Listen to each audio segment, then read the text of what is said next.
Ésaïe 7. Prenez Ésaïe dans chapitre 7. Ésaïe chapitre 7.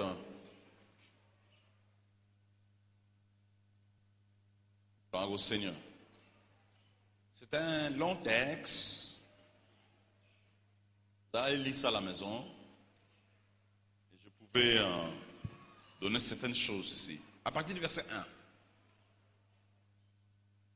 La Bible dit, il arriva du temps d'Akaz, fils de Jotham, fils d'Ozias, roi de David, que le Ressin, roi de Syrie, monta avec Pekash, fils de Remalia, roi d'Israël, contre Jérusalem pour l'assiéger, mais il ne put l'assiéger. Souligne ça.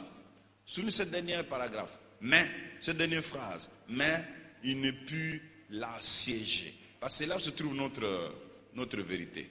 On doit savoir pourquoi ils n'ont pas pu assiéger. Vous avez souligné ça? Mais il ne put l'assiéger. L'objectif, nous, de découvrir pourquoi ils n'ont pas pu l'assiéger. On vint dire à la maison de David, les Syriens campent en Ephraïm. Et le cœur d'Akaz et le cœur de son peuple furent agités, comme les arbres de la forêt sont agités par le vent.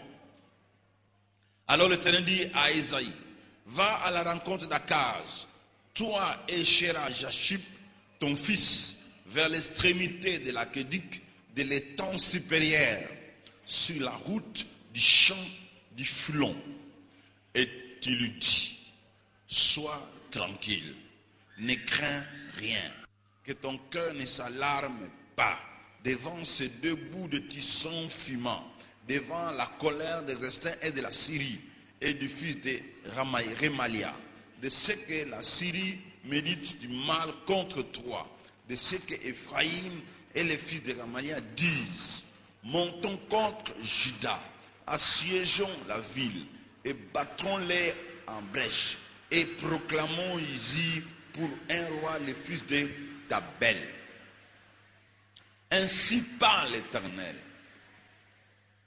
Cela n'arrivera pas, cela n'aura pas lieu, car Damas est la tête de la Syrie et Restin est la tête de Damas. Encore 65 ans, Ephraïm ne sera plus un peuple. Ça, c'est une prophétie. Et cette prophétie est accomplie. Cette prophétie du verset 8. Encore 65 ans, Ephraïm ne sera plus un peuple. Ephraïm, c'est Samarie, où on a mélangé les peuples de Samarie, les peuples d'Ephraïm et les peuples venant d'autres villes. On les a mis ensemble et on a appelé ça Samarie, ville que les enfants d'Israël, les Juifs, ont rejetée. Donc, Ephraïm a été disparu. À l'époque de Jésus, vous connaissez l'histoire de Jean chapitre 4, la femme samaritaine, elle est une femme d'Ephraïm, parmi les enfants d'Ephraïm, qui ont été mélangés avec les étrangers. Ainsi, la ville a disparu. Pour dire que tout ce que Dieu dit est vrai et ça devient finalement touchable. Garde ce que Dieu dit. Encore, relisons encore 65 ans.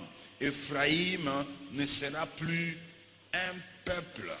La Samarie est la tête d'Ephraïm et le fils de Remalia est la tête de la Samarie.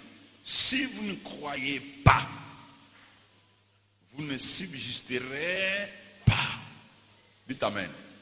Soulignez ça. Si vous ne croyez, vous ne subsisterez pas. Là, Dieu parle au roi d'Akaz, qu'on est en train d'attaquer.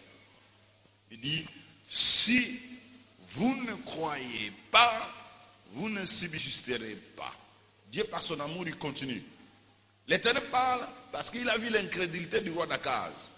L'Éternel parle de nouveau à Akaz et lui dit, demande à ta faveur un signe à l'Éternel, ton Dieu.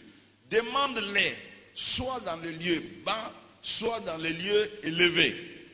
Akaz répondit, je ne demanderai rien, je ne tenterai pas l'Éternel. Ésaïe dit alors, écoutez donc, maison de David, donc Akaz, écoutez donc, maison de David, et c'est trop peu pour vous de laisser la patience des hommes que vous lassiez encore celle de mon Dieu. Une interrogation terrible. Et c'est trop peu pour vous de lasser la patience des hommes que vous lassiez encore celle de mon Dieu. C'est pourquoi le Seigneur lui-même vous donnera un signe.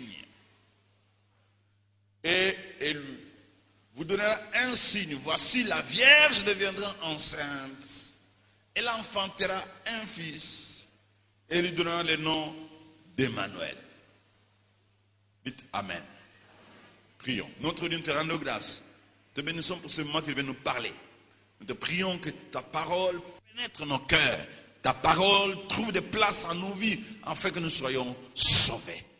Guéris ton peuple, délivre ton peuple ce matin, affranchis ton peuple, oh Dieu, ce matin. Donne la victoire à ton peuple ce matin, Seigneur, et que ta grâce nous accompagne. Au nom de Jésus. Amen. Amen. Je voulais parler sur un sujet que j'ai préparé, que j'ai appelé la garantie. Dites avec moi la garantie. La garantie du salut. La garantie du salut. C'est ça le sujet. Garantie du salut. C'est-à-dire la certitude.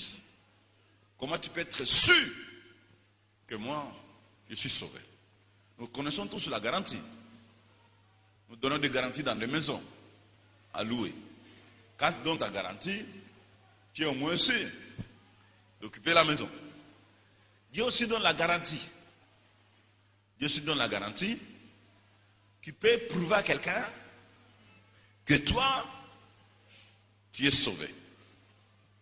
Tu es libéré de ton problème. Et la garantie, c'est un signe qui te dit, j'ai la certitude de rester ici, de me tenir ici. Dieu me donne ça pour que je sois là et que personne ne peut me bouger, personne ne peut me renverser, personne ne peut me chasser d'ici. J'ai la garantie. Cette garantie a été donnée à Akaz. Akaz, roi de Juda. Un roi mauvais. Roi de Juda, nous connaissons son histoire, c'est un roi qui a commis beaucoup de choses, des gaffes, des péchés énormes. Mais il est attaqué par le roi de Syrie, Damas d'aujourd'hui. Ça n'a pas commencé aujourd'hui, Damas. Attaqué par Damas. Et pas tellement attaqué par Damas, Damas il prend son allié, Ephraïm. Ephraïm, c'est les 10 tribus d'Israël. Capitale comme Samarie. Israël est composé de 12 tribus. Après Salomon, il y a eu une séparation du pays. Le pays a été séparé en deux. Une autre partie du pays a pris 10 tribus. Et on appelle ça Israël. Capitale Samarie. Une autre partie a pris 2. Juda, une autre tribu. Capitale Jérusalem. Alors Jérusalem, c'est là où Dieu est. À Samarie, en 10 tribus, là Dieu n'est pas là. Dieu est en Juda. Alors maintenant, Akaz siège à Jérusalem, à la place de David, le fils de David, la maison de David.